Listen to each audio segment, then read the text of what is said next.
My name is Michelle Marquez, and this was supposed to be the best week of my life. I can still feel the sun on my face as we pulled up to the airport curb, laughing like we already made it to Cabo. My friends spill out of the van like clowns from a circus car, backpacks, sunglasses, spring break confidence. We're loud and excited in that way only college kids can afford to be. There's Mark and Tyler, the inseparable duo since freshman year who think they're the funniest people alive. There's Jenna, who planned every second of this trip down to dinner reservations on the beach. And then there is Olivia, my best friend since we were practically babies, smiling so wide her dimples show before anything else. I'm not sure when I first felt it, that little tug in my stomach, the feeling that something is just slightly off, but sometimes excitement and fear feel like twins. I shove it aside. We check our bags, clear security, everything moves fast. I'm vibrating with energy.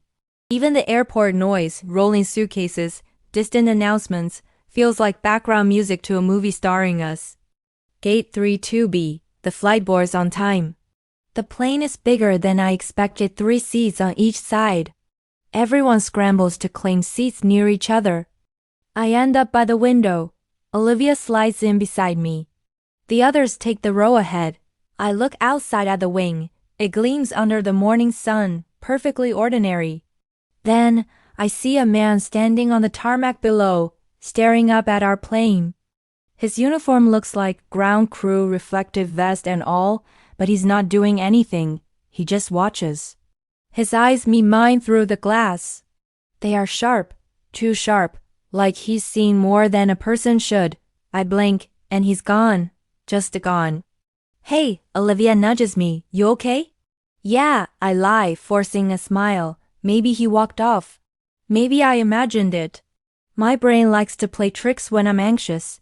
The doors seal shut. We push back from the gate. The engines hum to life, strong, confident. People clap like we've already achieved something magical. We taxi, turn, and then we're speeding down the runway. My heart pounds in perfect rhythm with the acceleration, faster, higher, further from anything familiar, and then we take off. It's gorgeous. Clouds like cotton fields beneath us. Blue sky above. I feel small and infinite all at once. Olivia takes a selfie of us, scrunching her nose. We look happy. We are happy. For a while. Jenna turns around over the seat, giving us a dramatic whisper. They upgraded our drink vouchers. Of course she's thrilled. Spring break doesn't count unless she gets to use her fake ID in another country. Mark and Tyler joke about ordering one of everything, and the flight attendants laugh politely. Everyone's carefree. The sense of freedom is contagious, but then I notice something. The air feels colder than it should. The overhead lights flicker once, like they're winking at me a bad joke from above. The hum of the engines changes pitch. Subtle but wrong. I glance out the window. The clouds seem darker. We're entering a patch that looks almost stormy, but the forecast was clear, the kind of clear people brag about on weather apps. A slight tremor shakes the plane. Olivia squeezes my arm playfully, but her eyes show the truth. She's nervous too. The captain comes over the speaker. His voice is calm and practiced, but there's a shake beneath it. Ladies and gentlemen, we're experiencing minor turbulence. Nothing to worry about. Minor. Nothing. If you repeat something enough, does it become true? The tremor hits again, harder this time. Drinks rattle on trays. Mark's soda spills onto his lap and we all laugh. Partly because it's funny, partly because laughing is easier than thinking. Then a new sound replaces laughter, a metallic groan. Deep, alive, like the aircraft itself is whispering a warning. The lights flicker again, longer this time. The cabin darkens before stabilizing. I swallow hard. That's not normal, I whisper. Olivia nods. The captain speaks again. Folks, we'll be ascending to smooth altitude. Ascending. We're already high. That's when I see her, across the aisle, 2 rows ahead. A woman. Pale skin, long black hair. She's sitting perfectly still, hands folded in her lap. She doesn't blink, doesn't move. Everyone else is reacting to the turbulence, clutching armrests, holding breath, but she just stares straight ahead. Then slowly, very slowly, her head turns like she's on a hinge. She looks directly at me and smiles. Not a friendly smile. More like she's pleased with something I don't know yet. A secret she refuses to share. I quickly look away, pretending not to notice. My pulse thumps in my ears. Olivia checks on me again. You're seriously freaking me out. What's wrong? I hesitate. Do you see that woman? Olivia follows my gaze, but the seat is empty now. Michelle, there's nobody there. But I know what I saw. And the air knows too, is trembling with me. The seatbelt sign dings, the engines sputter. This time, everyone hears it, feels it. The flight attendants rush to secure the cabin, their smiles replaced by the training they hope they never need. Someone gasps. Another cries. The cabin loses balance between chaos and silence, neither wins. I cling to Olivia's hand. The plane jerks downward, a sharp drop that rips screams from throats. Then everything goes quiet, too quiet. The engines are no longer running. We are gliding, falling without falling, suspended in that terrifying space between certainty and faith. For a split second, I think about that man on the tarmac. The sharp eyes, the sudden disappearance. I think about the woman with the impossible smile. And I realize this moment, this exact second is the turning point of everything, the moment when life splits into before and after. But I have no idea yet which side I'll remain on. The captain's voice returns, but not calm this time. Brace! Darkness. Darkness isn't silent. It groans, it breathes. It reaches inside your chest and squeezes, just enough to make you wonder if you'll ever inhale again. The emergency lights flicker on, a starving glow barely strong enough to push back the shadows. People scream, some pray. Others are frozen with eyes wide, waiting for someone else to be brave first. My heart thunders like it's trying to escape my body.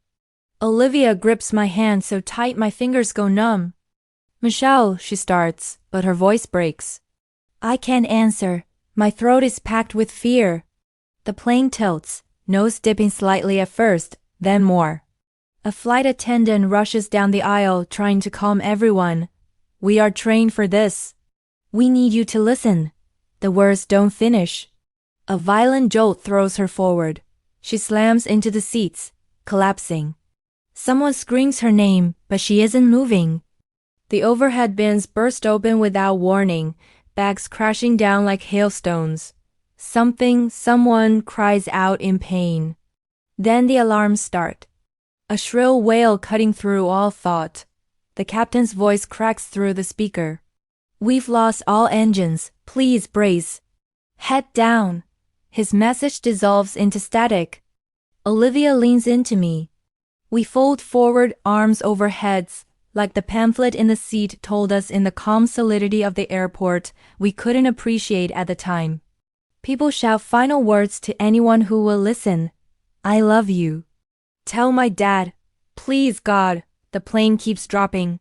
Wind roars against the fuselage, aggressive, merciless. It feels like we're being dragged by an unseen giant. I force myself to breathe, in, out. Then something strange cuts through the chaos, a voice right beside me. A woman's voice, calm, too calm. It's all right, Michelle. I freeze. Olivia is silent, eyes squeezed shut. I slowly turn my head. There she is, in the aisle. Knees perfectly solid as if gravity doesn't affect her. The pale woman from before. The one who smiled. Her lips are curved in that same unsettling way. You don't need to be afraid. My voice is tiny. Who are you? She doesn't answer. Instead, she places a hand on my shoulder and something impossible happens. The world slows. The screams soften. The shaking fades. It's like I'm suspended in thick air, just separated enough to see everything clearly. The woman tilts her head. You will remember what the others cannot. What? She leans closer, whispering so only I hear. You will survive. But survive what? A blinding light erupts outside the window, a flash of burning sky. The left wing catches fire, pieces tearing off and spiraling past us. Reality rushes back. The plane lurches violently. We're falling faster now, too fast. Olivia's sob turns into a scream. Michelle, hold on. I grab her hand again, clutching like life itself depends on our grip staying unbroken. The cabin rattles, seats shake like loose teeth. People lift off their chairs, air trying to steal them upward while gravity drags them down. I think of my mom, how she laughed when I showed her my swimsuit for Cabo. How she said I deserved a break after surviving finals. She told me I was strong. I hope she was right. Another jolt, harder than the rest, punches the air from my lungs. My forehead slams into the seat in front of me. Pain explodes across my skull. The world flickers. Voices blur into one long desperate note. I look toward the aisle again. The pale woman is gone. My vision swims. Olivia's hand slips in mine. I reach for her, but everything turns to a smear of color and motion. We are plunging, falling, dying, and then impact. The world folds into itself. When I wake, everything is still. Quiet in a way quiet shouldn't be. My body is heavy pinned, but not in pain. I sit up, easily. Too easily. The plane is in pieces around me, torn open like a crushed soda can. Smoke rises, mixing with the thick scent of fuel and burning metal. The sky above is a gray blanket, too low, too close. Bodies are everywhere, not moving, not breathing. I stand, without effort, and look for Olivia. There, her seat is sideways in the dirt, she slumped forward. Blood stains her shirt. Her hair is tangled. Her hand, the one that held mine, lies palm up. Fingers curl like she fell asleep waiting for me to wake her. My voice trembles. Olivia, wake up. I shake her gently. Nothing. Tears stain my eyes, but they don't fall. It's like they're stuck. Like my body isn't responding right. Michelle. A voice, urgent. I turn. A firefighter runs toward me, helmet reflecting broken flames. He sees me, really sees me. Ma'am, can you walk? Are you injured? I don't know. He supports me by the arm, though I don't feel the weight. You're okay now, he says. You made it. I glance back one last time, whispering Olivia's name. He leads me away. As we pass a twisted piece of fuselage, I catch my reflection in a shard of glass, and the breath leaves me. My reflection isn't there. Hours blur. I'm in a hospital bed, 4 lines taped to my skin. Medical monitors beep steadily. NTSB agents gather around me, notebooks ready, faces tight. One sits at the foot of the bed and smiles in relief. I'm Agent Keller. You're the only survivor we found. We need to know what happened, Michelle. Only survivor. I shake my head. No, my friends. Olivia. The words crumble before I can finish. Take your time, he assures. You're safe. But am I? They examine me. Blood pressure cuffed tight. Flashlight checks my pupils. They whisper to one another, confused. Because everything about me is normal. Too normal. My neck should hurt. My ribs should hurt. My heart should hurt. Instead, I feel nothing. Agent Keller sits again. Michelle, can you walk us through it? Anything you remember? Anything at all. The room chills. A shadow pulls near the corner. Someone else is here. I turn my head, slow, fearing what I'll see. The woman, standing behind the agents, watching me. Smiling. Don't worry, she murmurs, voice like cold silk. Just tell them. Tell them everything. The agents don't hear her. Don't see her. Don't react. So I speak. About the turbulence. The engine loss. The chaos. But I leave out the woman. I'm not ready for them to think I'm crazy. Agent Taylor nods, jotting notes. Thank you, Michelle. This helps a lot. He opens a water bottle and hands it toward me. The cap is still sealed, except I don't reach for it. Yet the bottle rises, tilts, and pours into my mouth. My hands remain on my lap. The agents stare confused, but no one says a word. The bottle floats back, lands on the table. My heart sinks into a hollow that wasn't there before. The woman leans in, whispering against my ear. They can't save what's already gone. The heart monitor beeps steadily, mocking me with the rhythm of something alive, but I know the truth now. I did not survive. So who is speaking? Who are they interviewing, and why? Am I still here? There's a strange comfort in denial. It wraps you in a blanket made of lies and whispers. Maybe everything's fine. But the truth doesn't like being ignored. It's patient and sharp. I lie in the hospital bed, staring at the ceiling tiles. If I focus long enough, they blur into clouds. I pretend the steady beep of the monitor is really the hum of jet engines. I pretend that this is still a vacation. That we're still on our way to Cabo. A nurse checks in. She smiles too tightly. She doesn't make normal eye contact. Her gaze always skims just to the side of me, like she's afraid if she looks directly she sees something she shouldn't. When she leaves, Agent Keller and another man return. The second agent looks like he hasn't slept in years, dark circles, a constant twitch in his jaw. Michelle, Keller starts gently, we want to go back over a few details. Of course they do. I tell them everything again. The shaking, the drop, the fire. My voice is steady. Too steady. It's like I'm recounting a movie I watched long ago instead of something I lived. Twitching jaw agent interrupts. Why do you think you survived when no one else did? A simple question that feels like a trap. I don't know, I reply. Luck. He leans forward, eyes narrowing. We didn't find you at the crash site. My pulse jumps. What?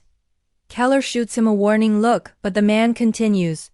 We found everyone else, all in their seats, all accounted for, except you. But someone help me. A firefighter, he pulled me out. Keller flips through his notes, shaking his head. No rescuers reported contact with a conscious survivor. I stare. The room shrinks around me.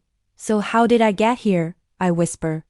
They exchange a look, one of those silent conversations adults have right before deciding what children can handle. Keller speaks carefully. We're trying to understand that. I feel weightless, like gravity is optional.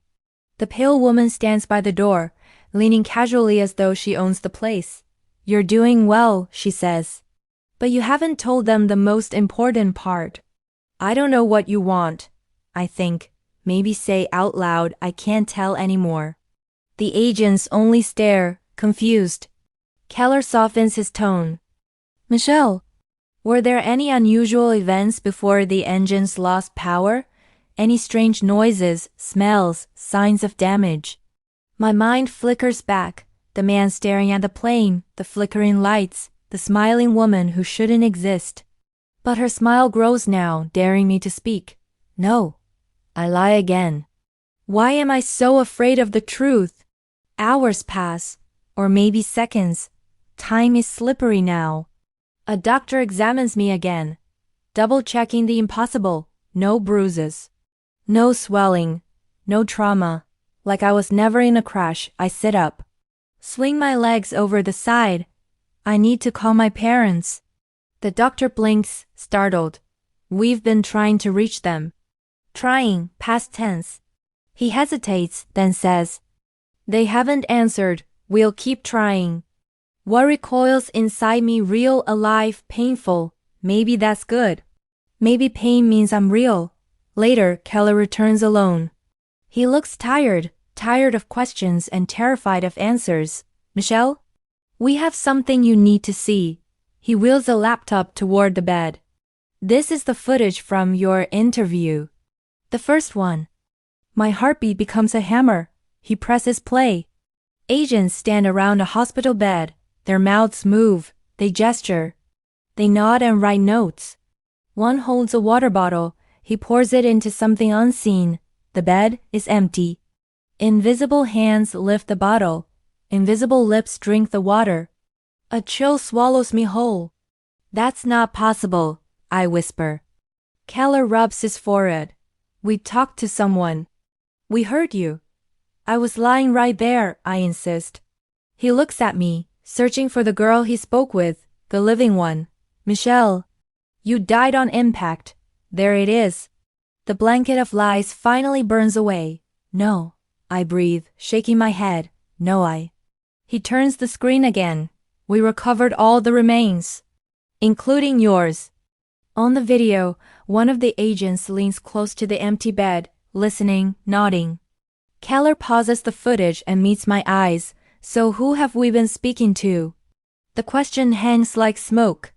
The woman stands behind him now, fingers resting lightly on his shoulder, unseen by everyone except me. It's almost time, she says. I push off the bed and stand, too quickly, weightless again. The room doesn't sway. I don't wobble. I'm here, I say. I'm right here. Keller's eyes widen, not at my scream, but at the monitor behind me. My heartbeat, the one that's been steady this whole time, flatlines. No, he whispers. He steps back like I'm radiation. I'm still me, I plead. I'm still. The screen goes black. He bolts out the door shouting for help, but not to save me, to contain me. Suddenly alarms blare. People rush toward the room with purpose and fear. Voices yell instructions, none about resuscitation. They don't want to help me. They want to stop me. The woman moves to my side. You understand now, she says. You are the moment. What does that even mean? My voice cracks. Why am I still here? Her eyes soften for the first time. Because something caused that plane to fall. And the living can't uncover the truth. The overhead lights flicker, the temperature drops. You are their witness, she says. Their only chance. I choke on panic. But if I'm dead, how do I help anyone? She smiles, not sinister now, but sad. By remembering what no one else can. Footsteps pound closer, heavy, determined. The woman holds out her hand. Come with me, Michelle. There's still so much to see. I hesitate only a second, then take it. The hospital dissolves. The alarms fade. We fall into darkness again, but this darkness isn't empty. It's waiting. Darkness folds around us, not cold, not painful, more like velvet wrapped over the world. When sound returns, it's gentle. A faint breeze, rustling grass, the distant chirp of insects. We're no longer in the hospital. I stand beside the pale woman on a quiet stretch of desert. Moonlight spills across a landscape broken by something jagged ahead, the crash site. Or what remains of it. The wreckage glimmers like a fallen constellation. Pieces of metal scattered across sand like it tried to become stars and failed halfway. My stomach knots. Why bring me here? I ask, but the answer is already rising inside me. You need to see, she says. I step forward. The night air tastes different here, heavy, almost metallic. My legs move as if they remember this place better than my mind does. I pass charred seats, scatter belongings. Someone's pink suitcase lies open, swimsuit peeking out like a bittersweet joke. The smell hits me, burned plastic mixed with something that once had a heartbeat. I close my eyes. Images flood in, screams, fire, gravity turning on its side, Olivia's hand in mine. The plane tearing itself apart. Then another memory, blurred but familiar. A sound before the engines died. Not metal, not machinery. A whisper. Almost like a voice. I look to the woman. You were on the plane. Yes. Why? She doesn't answer. Instead, she tilts her head slightly. You're looking in the wrong place. She motions ahead. A figure kneels in the dirt near a broken wing. Agent Keller. Flashlight in hand, his breath fogs in the night air. He's alone, studying something with meticulous care. He peels back a warped piece of metal, eyes widening. I move closer, standing right beside him, though he doesn't know I'm here. Under the metal lies a small black box. The flight data recorder. Keller lifts it, hands trembling, not with excitement. With dread. The woman steps behind him, whispering only to me. They didn't lose power. I feel my lungs tighten, dead or not. They were shut down. The ground shifts beneath my feet. No, why would anyone? She finally answers the question that has haunted every moment since the fall. Because someone on board did not want to arrive in Cabo. I stare at her, confusion turning cold. What do you mean, someone? She gestures to a twisted section of the cabin, half buried. I kneel, brushing sand away. A phone lies cracked, screen lit by a fading battery, a video frozen mid-frame. I tap the screen. It plays, the cabin, shaking. Oxygen masks falling, people screaming. And there, a man stands in the aisle, calm amid chaos. His eyes sharp, familiar, the ground crew worker from the tarmac. Only he's not a worker. He walks toward the cockpit, ignoring the panic around him. Passengers try to stop him, but their hands pass through him. He's not human. He reaches the door, places his hand against the lock. The cockpit bursts open with a blast of invisible force. Pilots turn, eyes wild with confusion and terror. Engines shut down in that instant. The plane drops. The man turns back toward the camera and smiles, not evil, purposeful, then static. My breath freezes. That man killed us. The woman shakes her head slowly. No, he saved you. Anger flares through me. The first time since the crash I actually feel heat. Everyone died. How is that saving us? She looks at the wreckage, sadness woven into her features. That plane was never supposed to reach its destination. Something waited there. Something far worse. Her gaze meets mine. When the engines died, you died quickly, painlessly. You escaped what was coming. I stagger back. The ground doesn't catch me. I don't need balance anymore. So then why am I still here? I demand, voice trembling. Why me? The woman steps closer, gently placing her hand on my shoulder. The same touch that slowed the world before. Because you noticed, she says. You saw what others missed. And your story will warn them. Them? She nods toward Keller, who kneels, staring in horror at the black box. He'll report what he finds. He'll expose the truth. And when the world asks how he knew, he will remember you. I shake my head, tears finally allowed to fall. But he can't see me. I'm gone. You are not gone, she whispers. You are transformed. Keller stands, clutching the recorder to his chest. For a moment, just one breath, he looks directly at me. Not past me, at me. His lips part like he knows. But then he blinks, and the moment slips away. The woman turns me gently. You have a choice now. A path opens behind her, not visible at first, then clear as thought.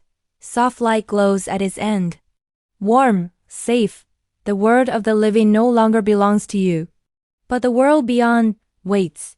I stare at the path, then back at the wreckage, the memories, the friends I lost. If I go, I whisper, who remembers them?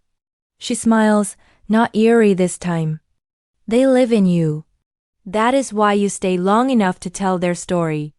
I look once more at the broken plane, the scattered lives, the boyish grin on Tyler's abandoned varsity jacket, Olivia's necklace catching moonlight. Love and grief twist together. Then I turn toward the path. How do I thank you? I ask the woman. She fades, her voice lingering like a breeze. You already did. I take my first step into the light. For the first time since the fall, I feel weight, the right kind. Like I belong somewhere again, somewhere real. As the crash site dissolves behind me, a final thought settles in my heart. The moment didn't end when the plane fell. The moment is the reason I kept going. And now it's time to let go.